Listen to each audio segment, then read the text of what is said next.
Indot. Indot kailang area diri.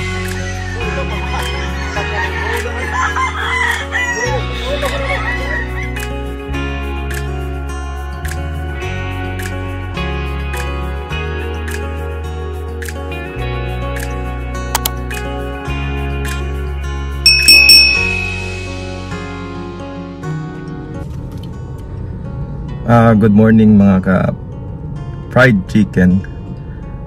Padung ko rito sa kang Sir Carlito, Tatang Amarillo. Okay, para mag-procure ta og SBR or Super Brown Red and or Tornado Hatch. Dili not kay minus pa ta og budget. So first priority is SBR. Then next is Tornado Hatch. Nagstorya namin ni Sir Tatang. Bale, di pa ready to breed iya mga SBR. Pero tanaw na to dito ron kung unsay maayo.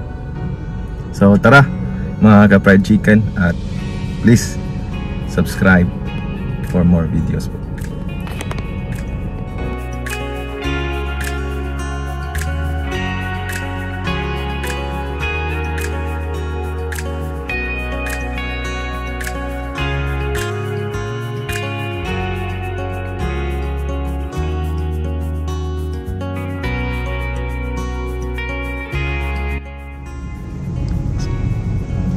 Kain muna tayo saglit. Medyo mag-drive-thru lang tayo dito sa McDo.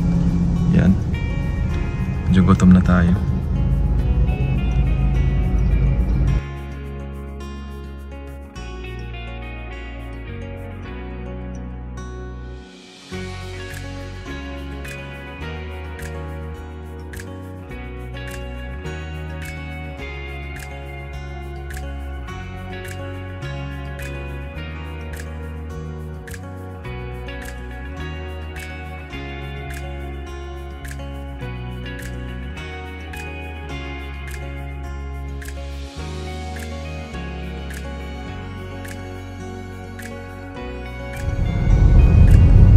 Mga ka-fried chicken, medyo traffic man diri sa karon.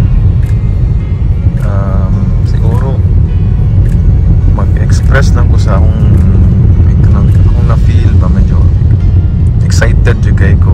This will be my first time na pupunta ng farm na bibili talaga ng pang materials, and this feeling of excitement, of joy, it's parang ang masaya siya talaga pag kumakanta-kanta ka pa lang nag-drive na hindi kinaantok papunta doon. Parang super excited ka na makakuha ka ng magandang materials. Yun, after how many years po, medyo dati hindi natin ma-afford, ngayon medyo na-afford na natin ng konti at makakapagmanok na tayo ng makakapagsabayan po sa mga ibang manukan po. So yun, nandito pa rin tayo sa Karkar. I'll magbigay po ako ng update mamaya. Thank you.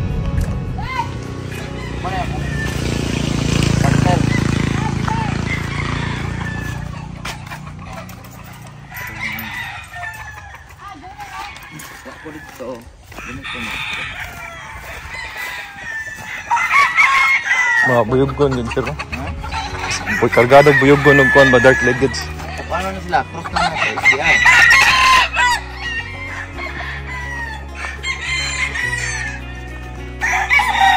Saan lagi? Ne.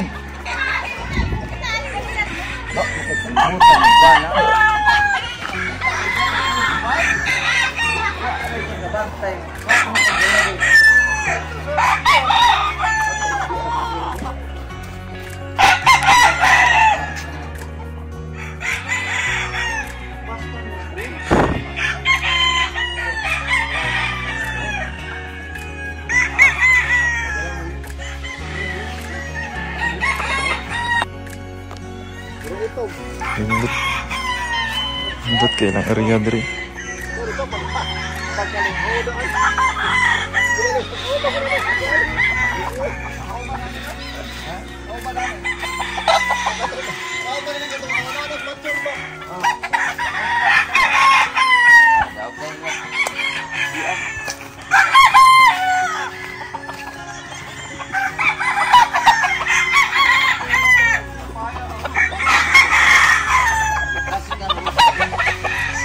Okay ra sir kung solid ra okay ra man.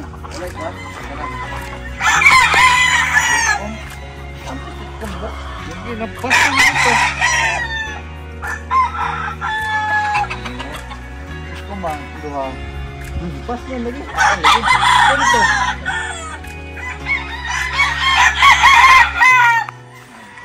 Kanin mo. Rose mo na.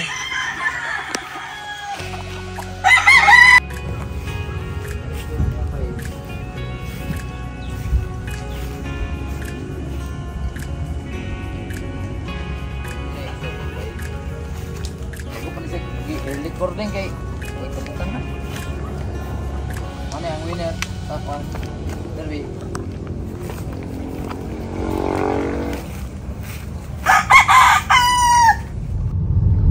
So yun po, nakakuha po tayo ng Super Brown Red ni Mount Banahaw, care of po ni Sir Tatang Amarillo sa Argao, Cebu po.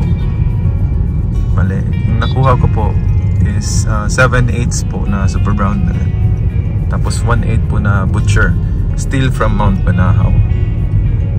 Actually po, meron po dung solid line po talaga na Super Brown Red na walang halo po, pero nung na-check ko po, bali dalawa po yung natira doon, bali hindi po pasok po sa gusto ko po na Super Brown Red kasi medyo naliitan po ako. No offense po sa mga mahilig po sa medyo maliliit na manok po, pero yung nakita ko po yung 7/8 po na Super Brown Red, which is around 87% of purity na po ng solid line na po ng Super Brown Red, is kuhang-kuha po talaga yung postura po ng isang Super Brown Red ng Mount Banahaw. Bale, yung ginawa ko po kasi is tiningnan ko po yung page po ni Mount Banahaw, tapos yung mga post niya po doon ng mga Super Brown Red, pinicturean ko po, bali in-screenshot ko po lahat. Bali, nangyari, tinitingnan ko po talaga yung postura mismo ng isang Super Brown Red ni Mount Banahaw. So ito yung nakuha ko po, papakita ko po mamaya pagkadating ko sa bahay para makita niya po yung postura niya. Nagustuhan ko po talaga itong